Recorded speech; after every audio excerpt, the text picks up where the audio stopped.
안녕하세요. 건강정보 채널 미드라이프 플러스 라이프 해커 신쌤입니다. 고혈압은 왜 생기는 걸까요? 솔직히 말씀드리면 의사들도 잘 모른다고 합니다. 그런데 아주 확실하게 알려져 있는 사실이 하나 있는데요. 바로 높은 혈압을 방치하면 몸에 정말 안 좋다는 사실입니다. 혈압이 높은 분들 국내에서만 약 1,300만 명이 넘는다고 하는데요. 혈압 어떻게 하면 낮출 수 있을까요? 이번 영상에서는 혈압을 낮출 수 있는 효과적인 방법 7가지에 대해 알아보도록 하겠습니다. 시청하시면서 구독, 좋아요 한 번씩 부탁드립니다. 상수도관을 예를 들어볼게요. 집에서 깨끗한 물을 쓰시면 상수원에서 압력을 가해서 물을 보내줘야 하잖아요. 항상 압력이 강해지기 때문에 상수도관은 시간이 지나면 노후될 수밖에 없는데 평소보다 더 많은 물이 흐르고 또는 안에 노폐물이 쌓여서 압력이 올라가게 되면 상수도관이 잘 못 견뎌서 노후화가 생길 수밖에 없습니다. 노화가 진행되다 보면 가끔 뉴스에서 보시는 것처럼 급수 중단이나 혼탁수 같은 문제도 발생할 수 있습니다. 우리 몸의 심장이나 혈관도 상수도관과 비슷하게 작동하는데요. 심장에서 피를 온몸으로 보내려면 또 높은 압력으로 혈액을 짜줘야 되고, 그런데 혈관이 딱딱해지거나 혈액량이 증가해서 혈관벽에 가해지는 압력이 높아지면 혈관은 물론 심장에 무리가 갑니다. 이런 상태를 고혈압이라고 하고요. 노후화된 상수도관을 오래 방치하면 문제가 생기는 것처럼 고혈압도 마찬가지로 방치하면 시간이 지날수록 하나씩 재가 생겨납니다. 고혈압 합병증으로 대표적인 것이 협심증, 심근경색, 심부전, 뇌졸중 같은 심내혈관 질환입니다. 그 외에도 만성 콩팥병, 치매, 골다공증 같은 질환에 영향을 미칩니다. 이렇게 고혈압은 여러 종류의 질환에 높은 기여도를 가지고 있습니다.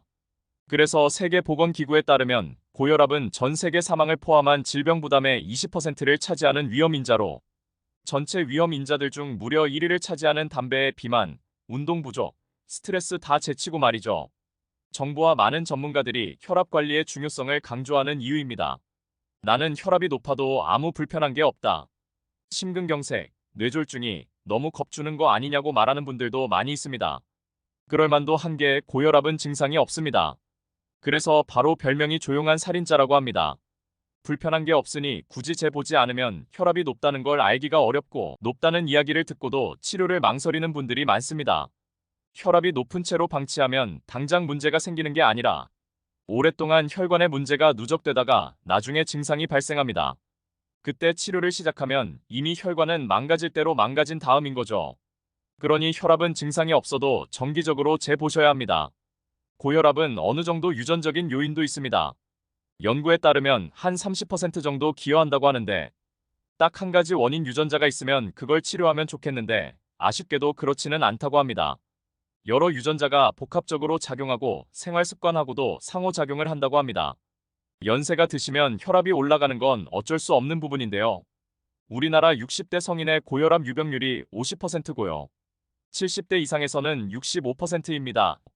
친구분들 둘 중에 하나, 셋 중에 둘은 이미 고혈압이 있다는 이야기인 거죠. 생활 습관 관리를 통해 혈압을 낮출 수 있습니다. 과학적으로 아주 잘 검증된 것들만 말씀드릴게요. 첫째, 싱겁게 먹기. 혈액을 결정하는 게 물이 아니라 소금이 물을 끌어들여서 짜게 드시면 혈액량이 많아지고 혈압이 오릅니다. 싱겁게 드시는 것만으로도 수축기 혈압을 5 정도 낮출 수 있습니다. 국찌개를 드실 때 건더기만 드시고 국물을 피하는 게 좋은 방법입니다. 요즘 단짠 유행인데 이게 문제가 심각해서 외식하시게 되면 염분 섭취가 많을 수밖에 없습니다. 둘째는 건강한 식단입니다. 쌀이 주식인 한국 사람의 경우에는 탄수화물을 조금 줄이시고 단백질 섭취를 늘리는 게 좋은 방법입니다. 신선한 채소 과일은 몸에 좋은 음식인데 딱 하나만 집중적으로 드시기보다는 여러 종류의 채소를 색깔별로 드시는 좋고 육류에 많은 포화 지방산이나 튀김에 많은 트랜스 지방을 피하는 것도 좋은 식습관입니다. 셋째는 절주입니다. 술 마신 다음날 재보시면 혈압이 평소보다 좀 높게 나오실 거예요.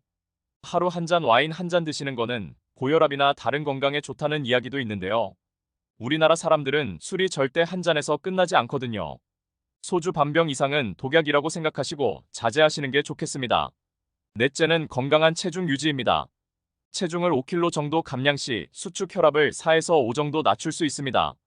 적정 체중인 BMI 22.5에서 25 사이를 잘 유지하시면 여러 가지 성인병 발병을 막아주고 더 건강하고 오래 살게 해준다는 것이 잘 증명되어 있습니다. 다섯 번째는 운동입니다. 땀이 날 정도의 중등도 이상의 유산소 운동을 일주일에 150분 이상 하면 혈압이 5에서 8 정도 낮아집니다. 일주일에 2시간 반은 최소한 유산소 운동 시간이니 그보다 더 운동하시면 더 좋습니다. 내 생활 습관에 따라서 매일 퇴근길 30분을 땀나게 빠르게 걸어서 주 5일 하시는 방법도 있고요. 주말에 한번 몰아서 2시간 반 동안 등산을 하시는 방법도 있습니다. 또 근력 운동을 더 하시면 추가적인 이득이 있는데요. 고혈압뿐만 아니라 심폐지구력 근력 향상에도 도움이 되기 때문에 적극 추천드립니다. 가끔 고혈압 환자는 운동하면 안 된다고 하던데요 하시는 분들이 있는데요. 근력 운동이 일시적으로 혈압을 올리기 때문에 혈압 조절이 안 돼서 평소에 혈압이 160 이상인 분들은 조금 운동을 삼가하시는 게 맞는데요. 평소에 약 잘 드시고 혈압 잘 관리하시던 분들은 유산소 운동도 하시고 근력 운동도 추가하시면 더 좋습니다. 여섯 번째는 금연입니다. 고혈압 환자들은 그렇지 않아도 뇌혈관 질환 위험이 높은데 거기다 흡연하시면 위험이 무척 높아지기 때문에 금연을 강력 권장합니다. 그리고 마지막 제일 효과가 좋은 방법입니다. 혈압약을 규칙적으로 드시는 겁니다. 평생 약을 드셔야 한다는데 부담을 느끼시는 건 당연합니다. 현재 혈압약은 인류가 만든 어떤 약보다 안전하고 효과적이기에 안심하셔도 됩니다.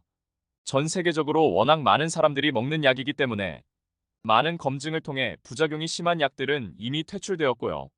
혈압약을 처음 드시면 왠지 어지럽고 운동할 때 힘들고 앉아 때려 할 때 어지럽고 이런 불편함을 느끼시는 분들이 있는데 이런 부작용은 혈압이 낮아져서 몸이 아직 적응해가는 과정이라 그렇고요. 대부분 경미하게 지나가고 한 달 이내에 사라집니다. 드물게 콩팥 기능이 나빠지거나 다리가 붓는 경우가 있는데 대부분 약을 중단하면 호전되니 의사 선생님과 상의하시기 바랍니다. 또 고혈압약은 내성이나 의존성이 없기 때문에 오래 드셔도 효과가 떨어지지 않습니다. 앞에서 말씀드린 건강한 생활 습관과 함께 고혈압약을 꾸준히 드시는 것이 건강한 노후를 위한 최고의 대책일 것입니다. 내용이 유익하셨다면 주변에 많이 알려서 공유해 주시면 좋겠습니다. 영상 끝까지 시청해 주셔서 감사합니다.